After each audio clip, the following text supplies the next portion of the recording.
Hello and welcome to the Real Estate Regroup Show. I am your host, LJ Walker, a real estate investor helping you realize your dreams of owning a home or investing in one. So, the Super Bowl 2024 was this past Sunday. And to be honest with you, I am not into football, but I was definitely here to see Usher and his halftime performance. What I found out that struck me, and I know it probably is not no surprise for those of you who are football fans, was that the seats, the nosebleed seats, was over $8,000. I was like, oh my God. Wow, I did not know football was that popular. But you know what?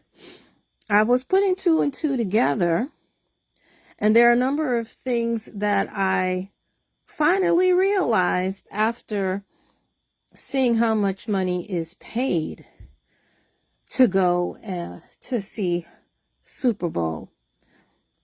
And I thought that I would just point out a number of things to you. So before I do that, though, please make sure you hit the like and or subscribe button. And if you have any comments at the end, definitely feel free to do so. So first things that I wanted to mention is that, wow, $8,000 is definitely enough for one to make a down payment in some states and or closing costs in other states. Like, that is quite a bit of cash. I know that everybody who, of course, paid that is not a homeowner.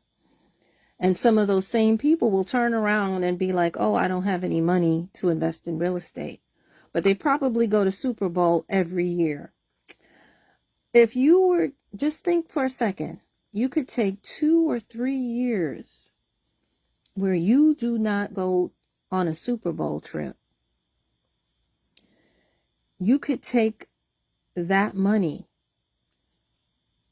and you could really get started as a real estate investor, especially if you look in the South, places like Alabama, places like even parts of Tennessee and Mississippi. The guys, you could also, part of that could even pay for your real estate education. You don't even need all of that money for that. So I need for some of you to think a little bit more, be a little bit more strategic. For those of you who are interested in becoming investors, look at where you're spending your money, and if you could just sacrifice again for 1 year, for 2 years, for 3 years, think about how much you could put into real estate investing, how much you could put into buying a home. Now, I'm going to take it to another level. Okay, point number 2. I did notice that there are a number of real estate investors, they're all men though, that only will invest in cities that have a football team or in cities that have stadiums. And I didn't really catch it until a friend of mine said, Lily, you got to do a video on the Super Bowl. So, and I said, yeah, I probably do, but I'm not really sure how to relate it to real estate. But then it hit me. The lights came on and I realized, okay, yes, here's how it goes. See, because those people who I know, who only invest in cities and towns and what have you, that have a football team, that have a stadium, right? They can always turn one of the properties that they own into an Airbnb, a short-term rental. Hotels in those areas, when I did my research, I found that they actually charge 3 times more than they normally do whenever the Super Bowl is in town. So, if you have an Airbnb, you can charge 3 times as much and still be cheaper than a regular hotel that's in the same city that has a Super Bowl and really, really make some money. You can have, as a matter of fact, a multifamily home that has, let's say, some cities have basements. Some cities have houses that have attics. So that means that when that real estate investor goes to that town to quote unquote check on their property, because if you have physical property, you should be checking up on it. Okay. And I don't believe in 100% relying on a property manager. I think that you should visit your property once in a while, even at the very least once a year. So the Super Bowl would be the perfect time, especially if you are a football fan, the perfect time to check up on that property where you can probably stay there for free and count that whole thing as what? A business trip. That's how you're able to write it off as a tax deduction. Now, you can't write off the Super Bowl tickets, but you can write off the actual property that's in that city. You can write off the airplane or the train, however you chose to get there. If you chose to drive there, the gas that you put in your car or the bus, right? You can also probably deduct maybe some of the food expenses or whatever. Some minor expenses you can deduct because it is a business trip, because you are checking up on your property. You just happen to be checking it up during Super Bowl season. So I thought about that right there. And then what you would do is your credit card, right? If you have one of those travel credit cards, you could use the points to buy the Super Bowl ticket. So then I said, okay, well, then I'm not mad. Then I'm not going to be too critical because I get it. All right. Then on top of that, the property itself probably will go up in value, because what cities tend to do is when they're hosting a Super Bowl, they tend to put money into their infrastructure, into their transportation, into their police department. So that does what? That upgrades the city. On top of that, people who visit the city, that increases tourism for the city. And that if the people like the city, they may come back even when there is no Super Bowl there. People may even choose to relocate for job reasons because they like the city. They like the infrastructure of the city, right? So that has an effect on the property value. So I was like, oh, wow, that's a move. That's definitely a cool move right there that I never really thought about until now. Okay.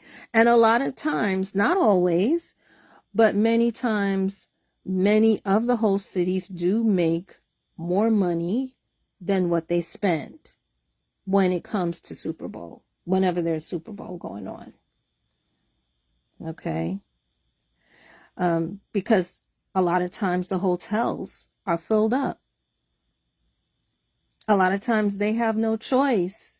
People don't have no choice but to stay in the Airbnb, right? Now, I understand that there are some cities that are very strict with Airbnb. There's some cities that have made it illegal. But guess what? the cities nearby will get that extra money too. Because people will then, if they lost out on the hotel, then they'll stay somewhere else and do what? Rent a car and drive that car from the city where it is legal to the city where it's illegal for an Airbnb. Okay. So then I said, well, you know what? I'm just basically used to watching halftime on TV. Because again, I'm not a football fan, so I'm not going to the stadium, right? But I said, you know what? Let me look to see where was Super Bowl 2024 held. It was held in Las Vegas. And I said, oh my God. See, here's the thing. If you are a real estate investor, you better have some type of card for either MGM, Caesar's Palace. That's like one of the first things you should do after you buy your property or your tax lien or your mortgage note or whatever strategy tactic that you use. Okay, you need that because why? Las Vegas, Nevada is the epicenter when it comes to real estate investing conferences. In other business conferences as well. As a matter of fact, they have, if you just go to meetup.com alone, you'll see that there's also a lot of real estate meetup groups, and several of them meet once a week. So even if you didn't own any property in Las Vegas, if you got on a plane and you stayed in a hotel, and then you went to those meetup groups, then you went to that real estate conference, that's a business trip. That's tax deductible. The airline, the hotel, and the transportation from the airline to the hotel.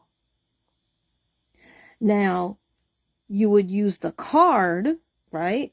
One of those cards, either the Caesar's Palace or the MGM or one of those others, and you could take the points and pay for that ticket